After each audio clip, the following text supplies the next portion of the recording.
qanaqa pomidor sotasan desam, pomidor keldi, bodaring keldi deb baqiradi.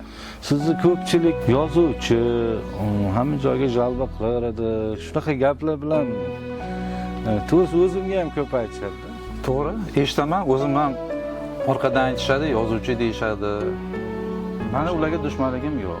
Ishlasin, 70 ga kirdan oshgan bo'lsam ham mana shu teplitsa, mana shu огород, mana shu bilan shug'ullanaman. Xudoga shukr, mana buni orqasida mana Damas mashinasi oldik.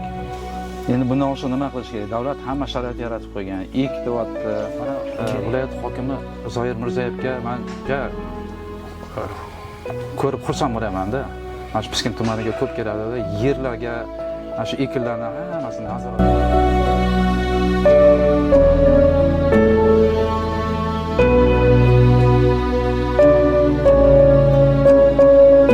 Necha yoshsiz o'zi? Necha yoshga o'xshayman? Men taxminan bir 50-51 yosh bor-da. Ya, adashdingiz. 70 dan oshdim. Mehnat qilsa inson kam bo'lmaydi. Mana viloyat hokimini mana kanalini ham ko'raman. Mana 70 yoshli bir otaxonni ham ishlaganini ko'rdim. Shunday ishlayotgan qariyalarni, shunday ishlayotgan fuqarolarni hurmat qilaman. Ishlash kerak, mehnat qilish kerak. Sizni ko'pchilik yozuvchi, hamma joyga jalba qilaveradi. Shunaqa gaplar bilan to'g'risi o'zimga ham ko'p aytishadi-da. To'g'ri, eshitaman, o'zim ham orqadan aytishadi, yozuvchi deyishadi, boshqa deyishadi. Endi yozganda ham nima uchun yozaman? O'sha ishlamaganlarni ishlatish uchun yozaman. Ishlasin, mehnat qilsin. O'sha misol uchun tashkilotlar rahbarlarini ko'pincha tanqid qilaman, ishlamaydigan tashkilotlarning rahbarlarini.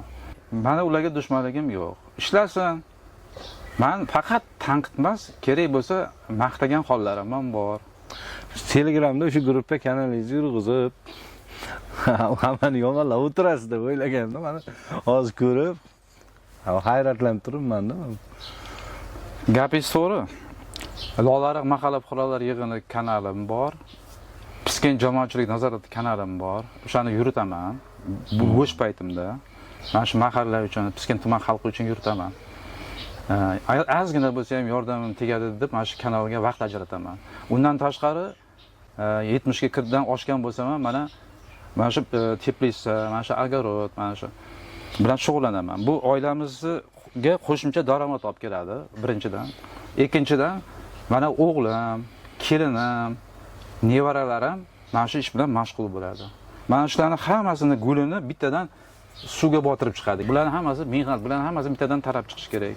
Bular iplarini nevaralarim kesadi. Daromadni nima deydi? Muncha bo'ladi deb aytib bo'lmaydi. Xudoga shukr, mana buni orqasida mana Damas mashinasi oldik. Daromad yomon emas. Mana uylarimizni ta'mirlayapmiz. Bu videodan foydalanib bir narsani aytmoqchiman. Mana shu mahallada hammasini odamlarning, insonlarning yeri bor-da. Mana viloyat hokimi Zoir Mirzayevga men ko'rib xursand bo'laman-da.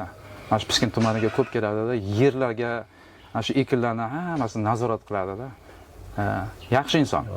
Mana bochka, ko'rasizmi, bochkani ikkita bochka qo'yib qo'yilgan.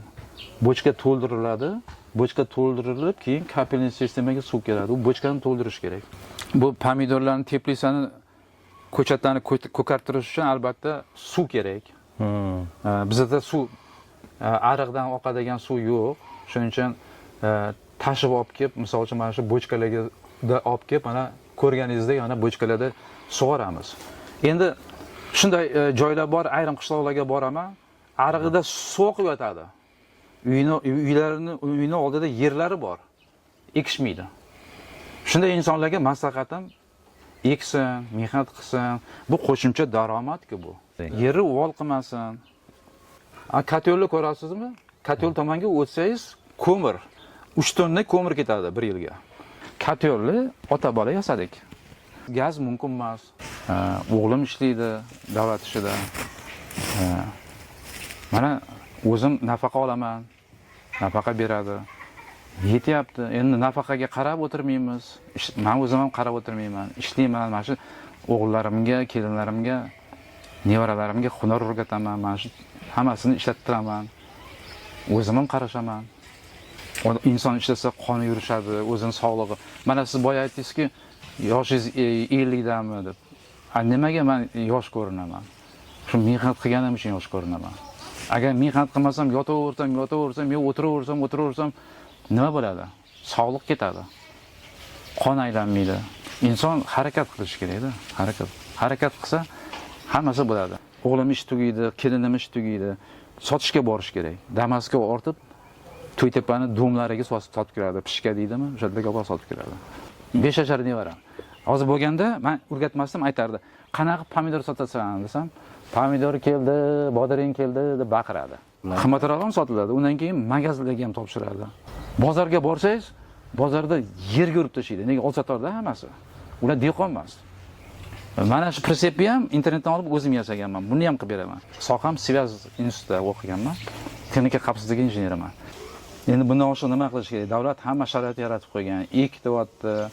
Kerak bo'lsa o'sha ekadigan ekinlariga ham, masalan uchun, teplisa qilaman desa, teplisaga subsidiya beryapti, to'g'rimi? Kredit beryapti. O'sha ekadigan bo'lsa agar mehnat qilaman desa. Endi o'shani olgandan keyin o'sha olgan kreditini maqsadli ishlatish kerak-da.